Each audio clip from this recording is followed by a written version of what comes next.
करेंगे किस तरीके से प्रधानमंत्री मोदी जब पहुंचते हैं राजस्थान में, उनका राजस्थान का दौरा किन मायनों में खास रहता है। मरुधरा की धरती से उन्होंने विकास की रफ्तार को नई ऊर्जा देने वाली कई बड़ी परियोजनाओं की सौगात दी।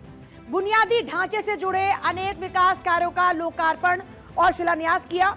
इस दौरे के जरिए प्रदेश के विकास के संकल्प को और ज्यादा मजबूत करने का प्रयास किया। अब प्रधानमंत्री मोदी जब यहां पहुंचते हैं तो क्या क्या सौगात वो देते हैं, आइए वो एक बार आपको बताते हैं। तो नए टर्मिनल का उद्घाटन, जोधपुर का जो एक नया टर्मिनल है उसका उद्घाटन इस मौके पर करते हैं। पचपदरा रिफाइनरी का उद्घाटन किया जाता है। जयपुर मेट्रो फेज 2 का शिलान्यास किया जाता है और नियुक्ति पत्र का वितरण भी होता है। अगर देखा जाए तो राजस्थान के लिए आज का दिन ऐतिहासिक सौगातों का दिन रहा, क्योंकि पीएम मोदी ने मरुधरा की धरती से विकास के एक नए अध्याय की शुरुआत की है। इस दौरान पीएम मोदी ने जनसभा को संबोधित किया और कहा कि न केवल विकास जरूरी हो जाता है, बल्कि देशवासियों को उन्होंने ये भी बताया कि जंग के दौरान कैसे दुनिया ने भारत की डिप्लोमेसी को देखा है।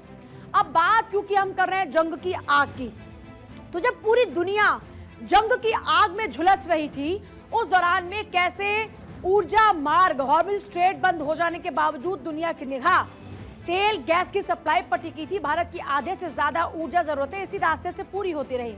संकट की उस घड़ी में भी देश में न पेट्रोल की किल्लत हुई, न डीजल की और न ही गैस के लिए हाहाकार मचा। युद्ध के बीच भारत ने ऐसी स्ट्रेटेजी अपनाई कि संभावित ऊर्जा संकट को आने से पहले ही मात दे दी गई। आज पचपदरा रिफाइनरी का हम जब जिक्र करते हैं तो उसका उद्घाटन करने के बाद पीएम मोदी ने जनता को संबोधित किया और बताया कि जंग के दौरान 40 देशों से तेल आया। भारत की डिप्लोमेसी का जलवा रहा और प्रधानमंत्री मोदी ने क्या कुछ कहा, सुनाते एक बार। युद्ध के इसी समय में भारत की दूसरे देशों के साथ जो दोस्ती है ना, वो दोस्ती भी बहुत काम आ गई। जब ये संकट शुरू हुआ था उससे पहले भारत 25-26 देशों से ही ईंधन का, ऊर्जा का आयात करता था, लेकिन संकट के समय भारत की डिप्लोमेसी का जलवा दिख गया। दूसरे देशों के साथ हमारे अच्छे संबंध इस संकट की घड़ी में बहुत काम आए। प्रधानमंत्री मोदी ने बताया कि युद्ध के कारण विपरीत हालात पैदा हो गए थे, लेकिन सरकार ने वक्त रहते हालात को ठीक किया और इसका असर भी देखने को मिला। यही वजह है कि गैस सिलेंडर की कीमत कंट्रोल रही। अब क्योंकि बेहतर मैनेजमेंट का जिक्र उन्होंने किया तो क्या कुछ का एक बार सुन लेते हैं। हमने एक और सप्लाई को सुनिश्चित किया, दूसरी ओर घरेलू उपभोक्ताओं पर बहुत बोझ भी नहीं पड़ने दिया। जो हालात थे उनमें घरेलू गैस सिलेंडर की कीमत 2000 रुपये तक जा सकती थी। बड़े बड़े मार्केट एक्सपर्ट यही आकलन कर रहे थे, लेकिन हमारे यहां अभी भी घरेलू एलपीजी सिलेंडर 950 रुपये से भी कम में दिया जा रहा है। तो इस दौरान प्रधानमंत्री मोदी ने बताया कि पश्चिमी एशिया में हुए युद्ध के कारण 21वीं सदी का सबसे बड़ा ऊर्जा संकट पैदा हो चुका था। इस दौरान भारत की दृढ़ शक्ति के कारण सबसे बड़ा संकट भी छोटा हो गया। भारत ने इस दौरान में अपने संसाधनों का सही इस्तेमाल किया। विपक्ष को निशाने पर भी इस मौके पर पीएम मोदी ने लिया और मोदी की बातों में कितना दम है इसका अंदाजा इन आंकड़ों से पता चलता है। दुनिया के दिग्गज देशों में पेट्रोल डीजल की कीमत में अच्छा खासा इजाफा देखने को मिला, जबकि मोदी सरकार काफी हद तक कीमत को कंट्रोल रखने में कामयाब रही। अब देखिए, बात क्योंकि पेट्रोल की कीमत की जा रही है तो डीजल की, पेट्रोल की कीमत किस जगह पर, कहां थी, कितनी थी, ये देखिए। मलेशिया की बात करते हैं तो यहां पर कैसे इजाफा हुआ। यहां पर 56.3% तक जो कीमत थी उसमें इजाफा हो जाता है। डीजल की कीमत में 72% तक का इजाफा होता है। यह बात तो हुई मलेशिया की। अब फिलीपींस को देखिए, थाईलैंड को देखिए। फिलीपींस में पेट्रोल की कीमत में 52% इजाफा होता है और डीजल की कीमत में थाईलैंड में 69% इजाफा होता है। पाकिस्तान में पेट्रोल की कीमत में 50% का इजाफा होता है और डीजल की कीमत में कनाडा में 40% का इजाफा होता है। ऐसे ही अमेरिका में 44.5% का इजाफा होता है पेट्रोल की कीमत में, और डीजल की कीमत में अमेरिका में इजाफा होता है 40% का। अब बात करते हैं ब्रिटेन की, तो यहां पर भी 19.2% का इजाफा होता है पेट्रोल की कीमत में, और डीजल की कीमत में फ्रांस में जो असर देखने को मिलता है वो होता है 30% के इजाफे का। ऐसी जर्मनी की बात करते हैं, जर्मनी में 13.7% का पेट्रोल की कीमत में इजाफा होता है, और वहीं बात डीजल की जाती है तो यहां पर जर्मनी में 30% का इजाफा होता है। भारत की बात करते हैं तो पेट्रोल की कीमत में कितना इजाफा हुआ? 7% का इजाफा। ऐसे डीजल की कीमत में आते हैं कितना इजाफा हुआ?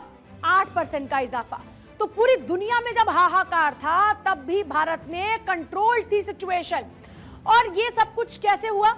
ये सब कुछ था मोदी मैनेजमेंट का असर।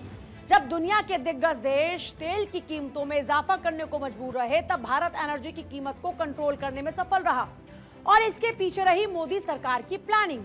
दरअसल हॉर्मुज स्ट्रेट के बंद होने के बाद भारत ने छोटे और अनजान देशों के साथ मिलकर एनर्जी संकट से उबरने की कोशिश की। अब भारत के मददगार कैसे बने ये छोटे छोटे देश, आइए वो आपको बताते हैं। तो भारत के मददगार देशों में एलपीजी की जब बात आती है तो एलपीजी के लिए कौन कौन से देश थे?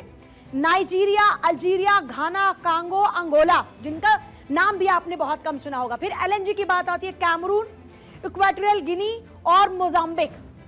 इस तरीके से 5.5 से 5.6 मिलियन बैरल कच्चा तेल आयात भारत करता रहा, और जंग से पहले इसका 40 से 45% हिस्सा इस हॉर्मुज स्ट्रेट से ही आता था। एलपीजी के मामले में भारत अपनी 31 मिलियन टन की सालाना मांग का लगभग 60% हिस्सा आयात के जरिए ही पूरा करता है, जिसमें से 90% गैस इसी रास्ते से होकर आती है। प्राकृतिक गैस की खपत का 51% आयात होता है, और इसका लगभग 60% मिडल ईस्ट के देशों से आता है। तो आप हॉर्मुज संकट के बाद से भारत छोटे और कैसे अनजान देशों के साथ संपर्क पर आया, एनर्जी में कैसे आगे बढ़ा, संकट को दूर करने के लिए कैसे प्रयास किए गए, उसका हमने जिक्र किया। हमने बताया कौन कौन से देश थे।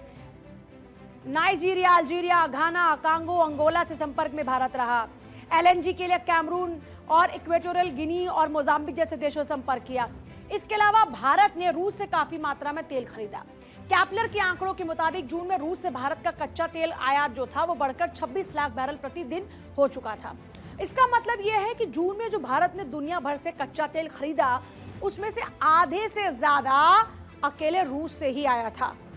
अब मई में रूसी तेल का आयात कितना रहा? 21.3 लाख बैरल प्रतिदिन, कुल आयात का लगभग 36.5%। अब बात करते हैं जून की, तो जून में रूसी तेल का आयात कितना हुआ? 26 लाख बैरल प्रतिदिन, कुल आयात का 50% से ज्यादा। जब दुनिया ऊर्जा संकट से गुजर रही थी उस दौरान में भारत ने अपनी तैयारी की। ये प्रबंधन की ही ताकत थी, मोदी सरकार की स्ट्रैटेजी का ही असर था कि युद्ध जैसे हालात में भी सप्लाई न चरमराई, न तेल गैस की कीमतों में बड़ा उछाल देखने को मिला। प्रधानमंत्री मोदी ने भी संकट प्रबंधन के बारे में बताया और कहा कि चुनौती कितनी भी बड़ी क्यों ना हो, अगर आपके पास एक स्ट्रॉन्ग प्लान है, यानी मजबूत योजना है और समय पर फैसले लेने की आप में हिम्मत है, तो आप उसके असर को सीमित कर सकते हैं।